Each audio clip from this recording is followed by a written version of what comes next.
Bom, é uma historinha. Chegou um belo dia, um colega de trabalho chega na minha mesa com um desafio. Um cliente com vários pontos para superar e com características particulares. E ali a gente pensou como contribuir. Através de uma consultoria, nós conseguimos reunir as características do projeto, melhor dizendo, e os desafios da gestão. É um cliente de 120 placas, com uma operação regionalizada, porém, uma matriz onde liderança estava a todo momento, estava separada da operação. E o último ponto ali, muito comum, aquilo que o Danilo acabou de falar, cobrança sobre o retorno de investimento. Tecnologia embarcada não é barato. A gente sabe disso, então a cobrança era muito forte, para esse gestor que nos procurou. E, a partir daí, a gente precisou entender como seria a nossa atuação. Porque ele tinha ali os equipamentos, a coisa não estava fazendo sentido para ninguém, o motorista, para ele era só uma pedra no sapato, ter aquela tecnologia dentro do veículo. Então foi aí que, como um jogo de xadrez, a gente começou a trabalhar. Para isso, foi preciso de um alicerce. A gente não constrói uma casa sem um bom alicerce. E para isso, o primeiro ponto foi liderança. Por quê? A liderança arrasta através do exemplo. Então, liderança, tecnologias, capacitações, incentivos e saúde foram os pilares que montaram esse primeiro alicerce para a gente, então, dar os primeiros passos. E aí, como começar a construir? Nós identificamos que a política de frota, o Rony falou no começo, estava guardado lá no cantinho da gaveta.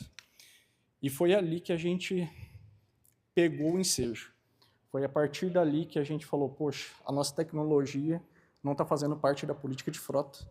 É aqui que a gente vai começar o trabalho. É aqui que a gente vai incluir os programas de reconhecimento, saúde e bem-estar. Feito isso, começamos a atuar. Estratégias colaborativas, através de diretoria, SSMA, uma série de setores envolvidos, como a gente já viu aqui em casos anteriores. E lá, no jogo de xadrez, para a mágica acontecer nas pontas, a gente precisaria dos replicadores, para que cada situação daquele trabalho que foi proposto chegasse dentro de cada cabine, porque senão não ia fazer sentido nenhum. Foi então que o time acabou vindo para somar e junta tudo isso, tecnologia como um meio para fazer acontecer. No segundo pilar, uma atuação forte, como muitos de vocês comentaram aqui, sobre capacitação e conscientização. Todo mundo no mesmo objetivo, sempre de forma até exaustiva, fortalecendo os nossos objetivos.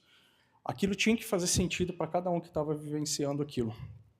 Em momentos mais amplos, como CIPAT, era muito difundido a ideia. Depois disso, DDS. A gente precisa estar ali fazendo DDS com os motoristas, de novo, exaustivamente, mas fazendo sentido para cada um deles. E a tecnologia, ela fazendo ali o seu papel, gerando dados e tudo mais, mas ela começa a trazer um outro fator agregado. Esse fator agregado, ele começa a aproximar o fornecedor da tecnologia àquela pessoa, aquela empresa que contratou. Então, nós começamos a atuar colaborativamente. Então, muitos eventos feitos em parceria, como a gente está fazendo aqui hoje, situações como essa para fomentar realmente a ideia da cultura. E, por fim, como que todo mundo ia enxergar isso? O cenário era crítico, não tinha muito recurso, então vamos ali para o feijão com arroz? Todo mundo trabalha com gestão à vista. Então, vamos levar uma visão de fácil acesso para todo mundo que está envolvido, seja na matriz, seja nas filiais. E foi ali que a gente, através da métrica que o Danilo acabou de comentar, o KM por evento, ele passou a ser uma métrica básica, né, de fácil entendimento, e que, a partir dali, todo mundo que estava envolvido, seja administrativos, instrutores, motoristas, enfim, todo mundo entendia o conceito e sabia que estava rodando mais com menos eventos, quer dizer que a gente estava no track, no objetivo esperado.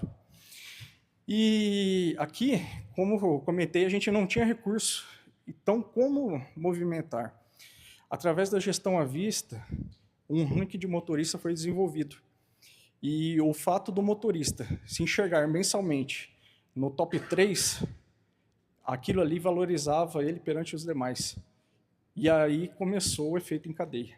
Foi aí que cada um queria estar no próximo mês estampado lá no ranking. E a gente alcançou o nosso resultado. O cliente, que hoje ainda está aí com a gente, ele atua numa federação nacional e ele foi reconhecido, não como o melhor, como o terceiro, mas ele chegou lá. Ele estava muito distante disso aqui. Então, ele conseguiu sair na média de 500 quilômetros por evento para 6.330 quilômetros por evento. E essa é a publicação que ele deixou no LinkedIn, comemorando esse feito, esse trabalho aí de quase um ano que a gente desenvolveu junto com ele. E, além disso, a gente chegou lá no ROI. Aqui conectou segurança, né, com aquilo que era exigido, né, desse amigo gestor que nos procurou lá atrás. Ele precisava mostrar o retorno de uma tecnologia tão cara. E foi então que ele chegou aí um pouco mais de R$600 mil aí em um ano, economizados, tanto envolvendo a média, né, de consumo, quanto de motor ocioso. E aí sim, no próximo capítulo, ele conseguiu fazer um programa que beneficiasse financeiramente, né, como a gente viu o exemplo da Transpanorama, deixou de ser um cartaz, um ranking de motorista ali expondo os melhores, né? Passou, então, a ser um fato que envolvia realmente um reconhecimento financeiro, porque o projeto se pagou, então vamos pegar uma parte desse dinheiro aqui e vamos investir onde realmente faz sentido, que é o retorno para os motoristas. E é isso. Danilo? Valeu, obrigado, gente.